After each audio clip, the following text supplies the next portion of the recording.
안녕하십니까. 매 눈으로 세상의 흐름 읽어드리는 와이타임스 정세 분석의 추부길입니다. 유럽연합, 그러니까 EU가 중국하고 대충돌을 했습니다. 발단은 EU 이사회가 22일 신장 유구르 인권 탄압을 이유로 중국 등을 포함해가지고 6개 나라의 11명과 4개 단체를 제재한다고 발표하면서부터입니다. EU 27개 회원국을 대표하는 EU 이사회는 이날 신장 유구르 소수 민족의 인권 탄압을 이유로 해가지고 이 중국인 4명하고 1개 단체를 포함해가지고 다른 5개 나라, 여기는 북한, 러시아, 리비아, 남수단 이렇게 포함되어 있습니다만은 이쪽에 7명, 그리고 3개 단체에 대해서 EU 내의 자산 동결, 입국 금지, 이런 제재를 부과하기로 전격 결정을 했습니다. 또 EU의 개인 또는 단체가 제재 대상에 자금을 대는 것도 금지를 시켰습니다. 근데 이번에 EU로부터 이 제재를 받은 중국 관리는 신장 지역의 이슬람 소수민족인 위구르족 탄압을 주도한 인물들인데요. 왕진정 신장 생산건설병단 당위원회 서기, 당 서기면 상당히 높은 사람이죠. 그리고 천민거우 신장공항국장, 주하이론 전 신장당위원회 부서기, 왕민산 신장정치법률위원회 서기, 이런 사람들이고요. 단체로는 신장 생산건설병단이 포함됐습니다. 이 신장 생산건설병단은 인민해방군 소속이면서 이 신장 유구르의 정치와 경제까지 담당하는 거대한 조직입니다. 그런데 EU가 이번에 인권과 관련해 가지고 중국을 제재했다. 이게 상당히 큰 의미가 있는 게 1989년에 베이징天安門 광장, 천안문이라고 우리가 그렇게 읽죠. 천안문 광장 사태 이후에 이제 처음인데요. 이天安門 광장 사태 직후에 무기 거래를 금지를 시켰는데 이게 이제 그 후로 32년 만에 처음으로 인권 관련해 가지고 이번에 제재를 받은 겁니다. 그래서 중국이 받은 충격은 엄청나게 컸습니다. 이유는 중국 당국이 최소 100만 명의 위구르인을 신장 서부 지역에 외진 수용소에 가둔 채 그들에게 가혹행위를 하고 강제 노동을 시키고 낙태를 자행했다. 이런 이유를 들어가지고 중국의 관련 관리들에 대해서 제재를 가한 겁니다. 이외에 이번 대중국 제재는 미국의 대중국 제재에 이어서 나왔다는 점에서 이 대중국 포위망 형성에 EU도 적극적으로 참여하기 시작한 것으로 이렇게 판단이 됩니다. 로이터는 이와 관련해 가지고 미국과 달리 그동안 중국과의 대립을 피해온 EU가 아주 비중 있는 결정을 내려가지고 특별히 이번에 중국에 아주 엄청난 치명타를 줬는데요. 이렇게 해가지고 양쪽의 긴장이 고조되고 있는 것이다. 이렇게 분석을 한 겁니다. 그런데 말입니다. 이 EU의 대중국 제재 이후에 미국도 EU가 제재 대상으로 지목한 왕진정과 천민거우를 신장 관련 제재 리스트에 추가한다고 발표를 했습니다. 그러니까 맞장구를 쳐준 거죠. 또 주하이룬과 왕민산은 이미 리스트에 포함되어 있으니까 그건 관계없는 거고요. 또 미국 리스트에 오르면 미국 재산 동결, 비자 제한, 미국 개인과 기업과의 거래 금지 이런 것들이 적용됩니다. 미국의 추가 제재에 이어서 EU를 탈퇴했던 영국을 비롯해 가지고 영연방 국가인 캐나다도 대중국 제재에 동참을 했습니다. 이 대중국 제재에 합류한 이들 국가들은 공동 대응이라는 것을 또 분명히 했습니다. 이와 관련해 가지고 미국 재무부는 미국은 신장과 전 세계의 심각한 인권 침해와 싸우기 위한 글로벌 노력에서 강력한 리더십을 계속 발휘할 것이다. 이렇게 밝혔습니다. 특히 이 눈길을 끄는 것은 서방 진영의 이런 대중국 제재 조치가 지난 18일과 19일, 이제 미국 시간이고요. 한국 시간으로는 19일과 20일이죠. 알래스카에서 미국과 중국의 고위급 회담이 열렸지 않습니까? 근데 그 회담이 끝난 직후에 토니 블링컨 미 국무장관이 북대서양 조약기구, 그러니까 나토 장관회의 참석을 위해서 유럽을 방문하게 돼 있는데 그 날에 맞춰가지고 EU를 중심으로 이런 대중국 제재 공동 대응에 나섰다 하는 점입니다. 이건 이 조 바이든 행정부가 최근 주장한 대로 대중국 대응을 동맹을 규합한 다자적 접근으로 하겠다고 선언했는데 그 이후에 나왔다는 점에서 이 대중국 포위망 구축이 가시화되고 있다. 이렇게 봐야 될 겁니다. 여기에 대해서는 다음 시간에 또 다시 한번 자세히 설명을 또 해드리겠습니다. 이렇게 대중국 제재가 서방 진영 국가로 확산이 되니까 중국은 엄청나게 당황하면서도 여기에 대해서 적극 대응할 것으로 보입니다. EU의 제재에 대해서 중국은 거칠게 반발을 하고 있습니다. EU 주재 중국 대사인 장밍은 16일 유럽 정책센터 EPC라고 그러는데 EPC에서 기자회견을 갖고 유럽이 심사숙고하지 않으면 중국 정부가 끝까지 맞서 싸우겠다라고 위협했습니다. 이어서 20일에는 공산당 기관지 인민일보의 자매지죠. 황구시보의 영문판입니다. 글로벌 타임스가 내부 소식 등을 인용해가지고 이렇게 보도를 했습니다. 중국은 신장 정책을 비판한 EU 기관과 개인에 대해 상응하는 조치를 취할 것이라 그러면서 그래도 EU가 제재를 고집하면 대응책을 2배로 늘리겠다라고 반격을 했습니다. 이에 중국 외교부는 중국의 주권과 이익을 심각히 침해하고 악의적으로 거짓말과 가짜 정보를 퍼뜨린 유럽 측 인사 10명과 10명과 단체 4곳을 제재하기로 했다라고 발표를 했습니다. 대상이 누구냐? 중국 당국이 지속적으로 비판해온 사람인데요. 독일인 이 학자입니다. 아드리안 젠츠를 비롯해가지고 유럽 의회 의원, 또 EU 이사회의 정치안전위원회 이런 사람들이 포함되어 있습니다.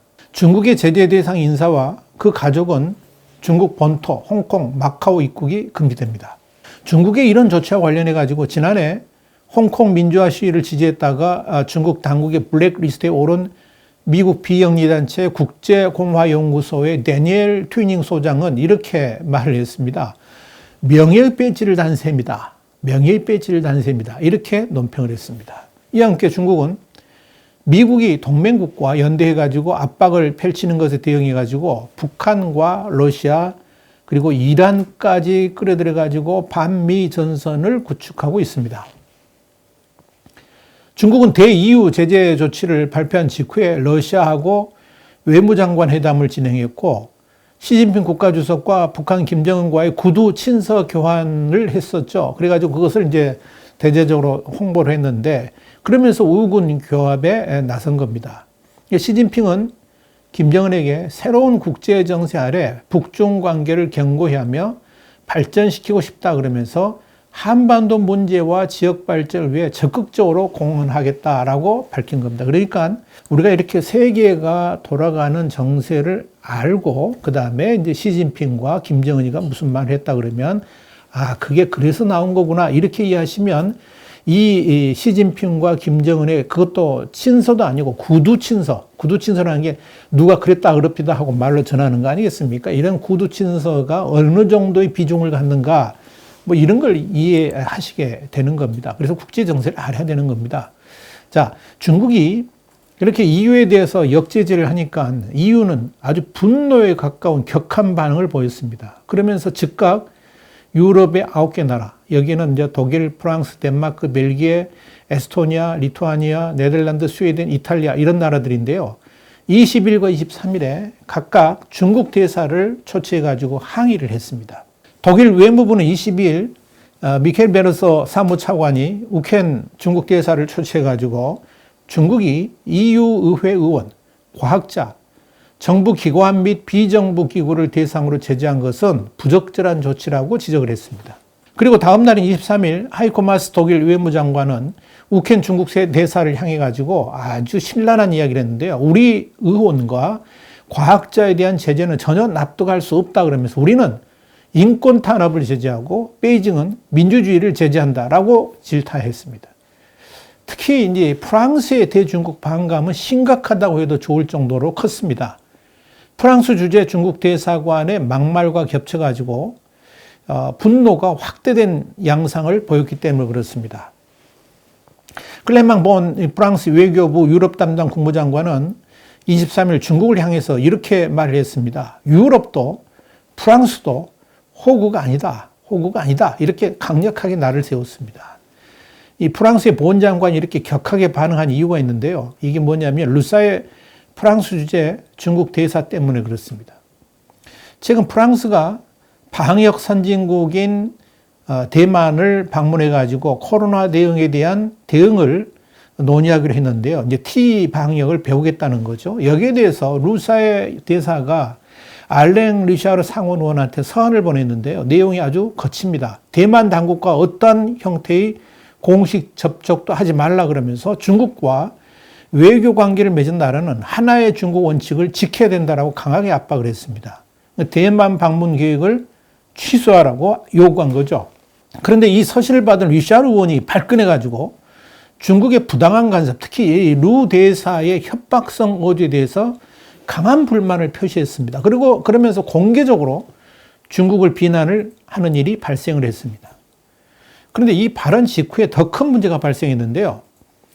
프랑스의 중국 문제 전문가인 양투안 봉다스라는 사람이 있습니다. 이 사람은 이제 한국 문제, 이 한반도 문제에도 상당히 일가견이 있는데요. 앙투안 봉다즈. 이 사람이 루사의 중국 대사의 공격적이고 고압적 태도를 문제 삼으면서 뭐라 그랬느냐. 중국이 프랑스 민주주의 제도에 간섭하는 것은 용납할 수 없는 일이라고 비판을 했습니다. 그러니까 또 루사의 중국 대사가 앙투안 봉다스를 불량배다, 미친 하이에나다라고 그러면서 욕설을 퍼부어댄 겁니다. 그러자 프랑스 정치권이 발칵 뒤집혔습니다. 공영 라디오 방송인 RFI는 프랑스에서는 한 나라의 외교관이 막말이나 욕설을 하는 것, 특히나 학자를 욕하는 것은 본 적이 없는 일이라고 그랬고요. EU 의회의 나탈리 루아조 의원도 난폭하고 거칠다. 이것이야말로 중국 외교관이 보여준 중국의 진짜 모습이다라고 강력하게 비난을 했습니다. 또한 라파엘 글리코스만 의원은 즉시 중국 대사를 불러가지고 한 번만 더 방자에 굴면 중국으로 돌아가게 될 것이라고 엄중하게 경고해야 된다라고 질책을 했습니다.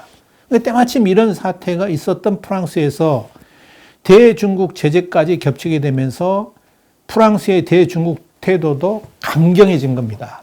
그래서 장 이브 르드리앙 외무장관은 유럽의 선출 공무원과 연구원, 외교관을 대상으로 한 중국 대사관의 언행을 받아들일 수 없다 그러면서 우리는 표현의 자유와 민주주의를 실현하는 사람들을 언제 어디서나 지지한다라고 말을 한 겁니다.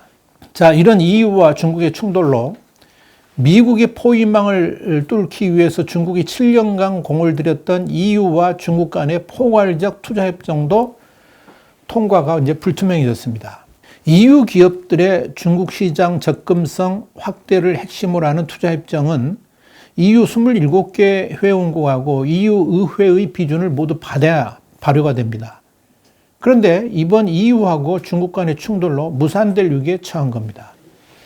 특히 그동안 중국에 대한 무역 의존도가 커가지고 이 투자협정의 주도적 역할을 해왔던 독일이 이번에 대중국 제재의 선봉에 섰지 않습니까? 그렇기 때문에 이 투자협정 무산 가능성은 더욱 커졌다 이렇게 볼 수가 있습니다. 여기에 일부 유럽 의회 의원들이 반대표를 던지겠다는 의사를 밝히고 있습니다. 만약 EU와 중국 간의 이 포괄적 투자협정이 무산되면 중국은 상당한 타격을 받게 될 것으로 보입니다.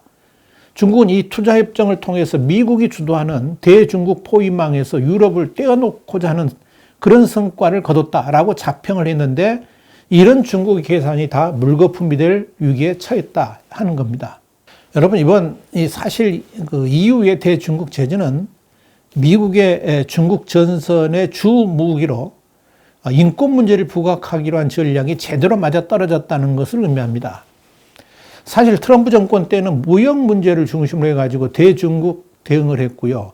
또 이념을 가지고 했었죠. 그것도 우방국들하고 공동 대응을 하는 게 아니라 미국 홀로 전쟁을 벌였기 때문에 미국은 미국대로 많은 힘을 소모하면서도 제대로 된 효과를 거두지 못했습니다.